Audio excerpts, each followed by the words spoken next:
La retraite des présidents supprimée par Macron? D'où vient l'intox? Dans un tweet datant du 23 mars, le député de la majorité, Stéphane Vojetta, a partagé un visuel du magazine Capital évoquant les retraites des deux derniers présidents ainsi que celle d'Emmanuel Macron. Alors que Nicolas Sarkozy est crédité de 11 400 € de pension et François Hollande de plus de 15 000 €, l'actuel locataire de l'Élysée se voit promettre 0 € de pension. Ce que Capital explique ainsi, le chef de l'État a par avance renoncé à la dotation de retraite des ex-présidents et il n'a pas eu d'autre mandat. Ce qui est vrai, c'est que fin 2019, alors que l'exécutif souhaitait réformer les retraites vers un système à points, l'entourage d'Emmanuel Macron avait annoncé dans Le Parisien que le président renonçait au régime spécial des présidents et entendait le modifier.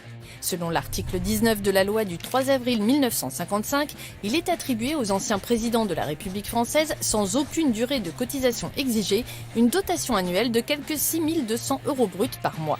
Un an plus tard, à l'automne 2020, l'Élysée, interrogé par Challenge sur l'avancement de la promesse, évoquait un décret en cours d'élaboration. Sauf qu'aujourd'hui, rien n'a été fait. Mi-février, l'Élysée assurait à l'opinion que l'engagement tenait et était lié à la réforme des retraites en cours. Mais aucune mesure dans le texte n'évoque le dispositif de retraite des présidents. Interrogé par Desintox, l'entourage d'Emmanuel Macron n'a pas donné davantage de précision.